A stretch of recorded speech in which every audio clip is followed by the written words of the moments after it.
Hey everyone, it's Matt and Sam here with our good friend Adam Wright of RJ Home Inspections. We want to share with you some ideas of common items that come up in many home inspections. And so maybe you are home for these next couple of weeks and you're looking for some things to do. If you're thinking of selling in the spring or summer, here's some ideas to maybe take a look at in your own home. You may want to address these before it actually hits the market, before the home inspector finds them. So Adam, what kind of things do you typically see? I would kind of, if you're stuck at home, there's certain things that you should look for yourself, just to prevent, because when a home inspection happens, things always come up. So they always seem to be a surprise for these sellers, which you can avoid that problem if you kind of take a good look at these things.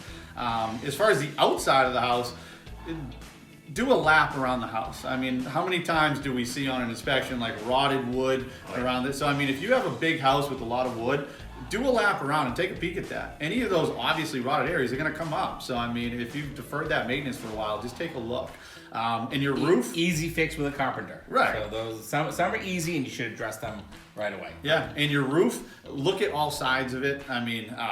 All the time we'll see missing shingles that get called out. Yep. A seller can spot these themselves. The other thing with your roof is, if your roof is over 20 years old, it's gonna come up. So be prepared for that, and that's when you talk to your real estate professional about what you should do. Right. Yeah. I think windows too. I think if you have older windows, broken seals are a thing that come up quite a bit. Yep. Yeah. So if you're not familiar with what a broken seal is, where it's fogged up between the two pane, you can't get it clean. Not a major deficiency, but it is a deficient window. So any window that's 20 years or older, there's a really good chance that through the house there'll be a few broken seals. So take some time, just take a look at your windows, try to wipe both sides to see if it's fogged up in between. Sometimes it's an easier fix, whether it's under warranty or there are glass companies that very often you could pop out just that panel, bring it to, I know Century Glass will often be able to replace those.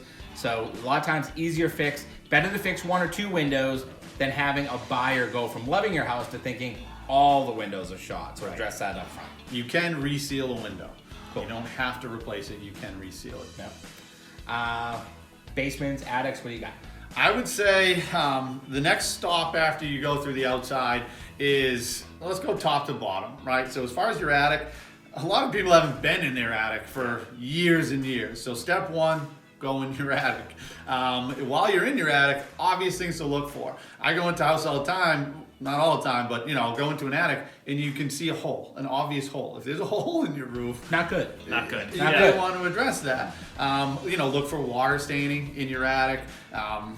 And other things is, mold. On an inspection, they're going to say possible mold, suspected microbial growth, all different words. But if you see a lot of black covering your sheathing, it's going to come up on a home inspection. That can be scary for a buyer. So something like that you want to fix ahead of time or address. Get out in front of it before we find the right buyer for your house. Right. And to start by just bringing in a mold professional. So if you see something, you have a question, a lot of these mold companies will give free estimates and consultations. So just make a phone call. They'll come out and give you some advice on what to do in your attic for that. Yeah. Basements, what do you got? Basements, as far as structurally, I don't expect you guys to be able to identify framing and any deficiencies with that, but a couple things is there water in the basement? History of water. I can tell you the places we're going to look underneath the stairs. Is there water staining? I'll go into a basement where they say I've never had water, and there's a puddle of water. So or they cut 2 feet of sheetrock away, all the way around. It gives buyers, it gives buyers a bad feeling that they think you're either ignorant or dishonest. So address these things. Right. Foundation cracks are always scary to a buyer. So if there's some abnormal cracks, you may want to follow up on that. Abnormal cracks would be, if it's horizontal, your wall's folding in half. If there's deflection on the crack, meaning it's like that, that's abnormal. If it's big enough to take your finger in, that's too bad. You should follow up with that. Or if it's spidering, across your foundation, that's an abnormal concrete thing. If you see any of that, follow up with somebody. Right. And again, a lot of those follow-ups are free. Someone will come take a look at it. Heating system, plumbing, what do you got? Yeah, I'd say mechanical systems, right? Your heating system, run your heating system, make sure it works. It sounds silly to say, but spring into the summer, you haven't run your heat in a while. Make sure that it's on, make sure it's operating. If it's forced hot water, make sure it's not leaking. service tags, and inspectors always going to check the service tags, so like make sure those are up to date. Right. Plumbing, run all your plumbing. You may have that bathroom you haven't been in for years. Flush the toilet a bunch of times. Is it loose? Check under the sinks when you're running the water. Is there hot water at the shower? Just go through all your plumbing to identify those things.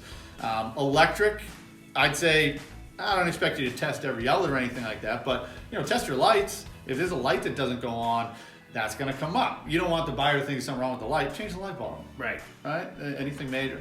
Other electric things, if you don't know what knob and tube wiring is, Google it. So if you have that in your house, It's bad. It's gonna come up. Yep.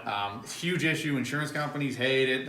So it's gonna get called out, and it can be an expensive fix. Absolutely. As far as your panels, do not remove the cover. Make sure a professional is the only one to do that.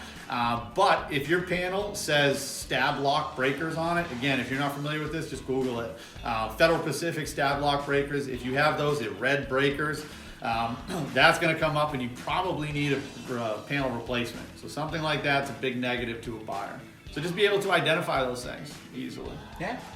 Any ideas on prepping for that home inspection? I think if you do have a home inspection coming up and you are a little nervous about it, make sure that you have clear access to all your systems, all your electric panel, your heating system, your water heater, so they can get in there without touching any of your personal property. You want to limit kind of any contact that you are going to have with that. And I know there are some great companies, Aspen Environmental being one, that will actually come in and fog everything, completely disinfect everything. We are doing it at our office, so there are just some great simple practices. That's good for post-inspection. Absolutely. After the inspection, they'll come in and they'll take care of the whole surface. So. All right, guys, it's a little crazy time out there, but we are here to help, and maybe it's a good time just to make those plans for if you are thinking of a move in the spring, in the summer. There are things you can do right now. Maybe you're looking for projects while you are home hanging out with your family. Everyone stay safe. We'll talk to you all soon.